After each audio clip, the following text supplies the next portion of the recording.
कभी जल का जीव बना और जल के अंदर बड़े ने छोटे को खा लिया।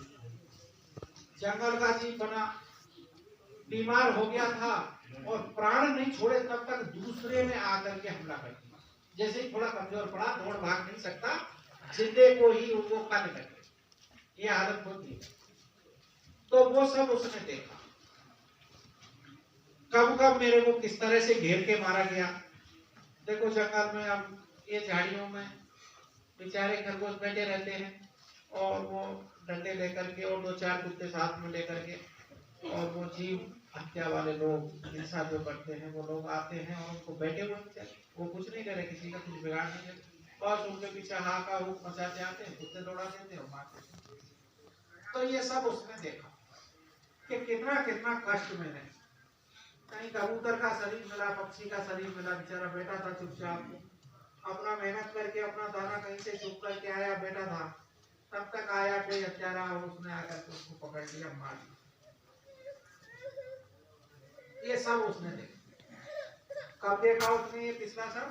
वैसे नहीं देख सकता कोई, जब तक वो शब्द नहीं सुनेगा, वो आवाज, वो शब्द, वो आनंद वाणी ऊपर से जो आ रही है, हर समय एक जैसा शब्द गूंज रहा, एक सांस लेते हो तो कम से कम 5 बार आवाज आती है, और एक दिन रात में 21,600 सांस लेते हो और कम से कम लाखों आवाज आपको पड़ती है। एक सांस पे कम से कम 5 बार आवाज आपको दे रहा हो ऊपर से, वो जो आपको आवाज दे रहा वो ही अपना नाम, वो ही उसका नाम है। वो निजनाम उसी को कहते हैं, जो आपको आवाज लगा रहा है वो ही नाम है निजनाम। तो वो कम से कम एक सांस लेते हो इतनी देर में आपको 5 बार आवाज देता, और 21,600 सांस एक दिन रात में लेते हो, लाखों आवाज आपको एक दिन रात में पड़ रही। सुनो या मत सुनो, है अटल सत्य। आप, ऐसा नहीं है कि आप नहीं सुनते हो तो वो झूठा हो गया, नहीं, वो तो अटल सत्य है। हिसाब इसी का होता है। जब जीवात्मा शरीर छोड़ के जाती है तो हिसाब इनका ही होता है कि भाई इतनी सांसें और इतनी तुमको आवाजें दी, लेकिन तुमने हमारी आवाज को बिल्कुल नहीं सुना, तो बस ये सजा। फिर ऊपर से ये जो कर्म किए यहाँ पे, ये किसको लूटा, किसको झूठ बोला, किसको दगा किया, किसको धोखा किया, ये सजाया रहा। और वो नाम नहीं सुना था जिसकी वजह से आया था, जो रामायण में लिखा ना कि आवो प्रभु कृपा करो यही भांति, सब तज भजन करो दिन राति। गोसाई महाराज रामायण में कहते हैं कि ये वायदा किया था समय पे कि आवो प्रभु कृपा करो यही भांति, सब तज भजन करो दिन राति, रात दिन भजन करूंगा एक बार यहाँ से। कब किया वायदा? जब उल्टा जीव रहा लटकाना बागर पक्षी के समान। जब घर में उल्टा लटक रहा था तो वायदा किया था कि मतलब रात दिन भजन करूंगा, और यहाँ आकर के रात दिन सिवाय धन के और दूसरी चीज नहीं, सिवाय धन। जमीन, मकान, वाहन सब धन ही है, गाय भैंस, इसी में पूरा जीवन है। दिवस कमाया खाए के, और रात कमाई सोए, और कहे कबीर या दास की मुक्ति कैसे हो।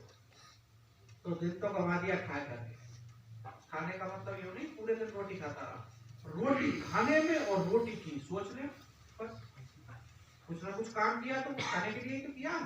तो दिवस कमाया खाने में और खाने की व्यवस्था में, ये तो गया दिन, और रात कमाई सोए, और कहे कबीर दास की मुक्ति कैसे हो।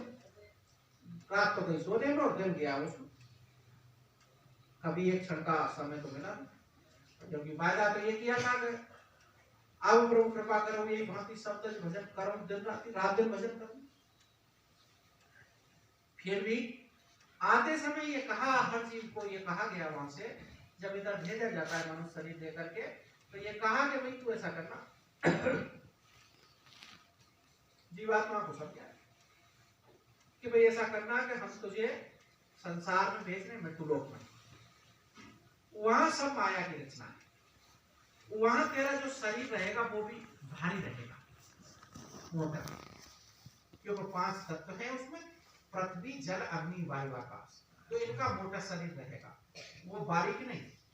जो 9 तत्व का होता है ना, शब्द स्पर्श रूप रस गंध मन बुद्धि चित्त अहंकार, ये तो बहुत झीले शरीर है, लेकिन ये शरीर बहुत भारी रहेगा, तेरा बड़ा शरीर रहेगा, तो उसमें उसको पालन करने के लिए भी समय, उसको आराम देने के लिए भी समय, तो वहां काफी समय लगेगा। तो ऐसा करना कि समय के 8 हिस्से किए, इनको 8 पहर कहते हैं। तो 7 पहर ये शरीर के लिए लगा, 7 पहर ये शरीर करना, क्योंकि ये तुझे मांगा हुआ दिया है, ये शरीर ये तुझे दिया है, ये उपहार है तेरे लिए, ये खुश होकर के तुझको ये मनुष्य शरीर दिया है। 7 पहर इसके लिए लगा देना, और 1 पहर हमें याद करना। 1 पहर हमारा ये जो शब्द है, वो शब्द है जो ही हम, और जो हमें वो शब्द, जैसे बाइबलों का उसमें लिखा है ना, ये बाइबल में वो ईसाइयों की बाइबल होती है धर्म पुस्तक, जैसे वो का रामायण होता है और ये गीता है, ऐसे ही बाइबल होता है का ईसाइयों का, उसमें लिखा है God is but what is God, वो शब्द ईश्वर है, ईश्वरी शब्द। तो उस शब्द के लिए कहा कि मैं ही शब्द हूं और शब्द ही में, ये भी करना। तो इसको याद करना, 1 पहर ये कहा, वो 1 पहर भी नहीं कर पाते। 1 में भी आपको गुरु महाराज आधा किया, गुरु महाराज ने आपको आधा किया, आधा पहर, 1.5 घंटे का समय, वो भी नहीं कर पाते, नहीं कर पाते तो काम नहीं कर पाते। तो भाई वो कहते हैं कि 184 घड़ों तक देखिया धरधर पशुता, भाई पशुओं का शरीर, पशु पक्षी का शरीर धारण करके बड़ा बड़ा कष्ट देगा, क्योंकि वो शब्द की दया पड़ी, तो वो अंदर में कान खुला और उस शब्द को जब पढ़ा तो शब्द में उजाला, वो प्रकाशित है, वो शब्द चेतन, तो उसमें उजाला हुआ तो दिखाई दिया कि पिछले क्या किया है, पहले क्या करके आया। अब क्या कहते हैं आगे, गुरु बिन सहायता करे कौन जीवनी तीरथ प्रियो हजार। अब वो कहते हैं, अपने सतगुरु को कह रहे हैं कि भाई ये भी मैं अच्छी तरह से देख लिया गुरु महाराज, ये संसार में अच्छी तरह मैं निचोड़ निकाल के देखा कि गुरु बिन सहायता करे कौन जीव की, गुरु के बगैर सहायता जीव की कोई कर नहीं सकता। अब देखो इन शब्दों का फायदा संसार में बहुत उठाया है लोगों ने, ये शब्दों का कि गुरु बिन सहायता करे कौन जीव। लोगों ने कहा कि हम हैं, हमारे तुम्हारे जैसे नहीं, हम लोग गुरु बनते बैठे क्या हम हैं गुरु, तो वो वाणी कह रही है ना, गुरु बिन सहायता करे कौन जीव की, जबकि गुरु है क्या वो किसी ने नहीं समझा। गुरु उस शब्द को ही कहते हैं, गुरु उजाले को कहते हैं। तो कहा कि गुरु बिन सहायता करे कौन जीव की, तीरथ फिरो हजार, जब तक अंदर में आंख नहीं खुला इसको गुरु कहते हैं।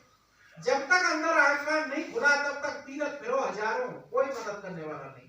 जब तक स्वयं के आंख नहीं खुला, कान नहीं खुला है, जब अंधार बह रहा है उसकी मदद कौन करेगा। वो साहिब कबीर ने कहा कि शब्द बिना सुरत आंधी फिर भटका का, शब्द के बगैर तो जीवात्मा अंधी है, जब शब्द ही नहीं है तो वो अंधी है।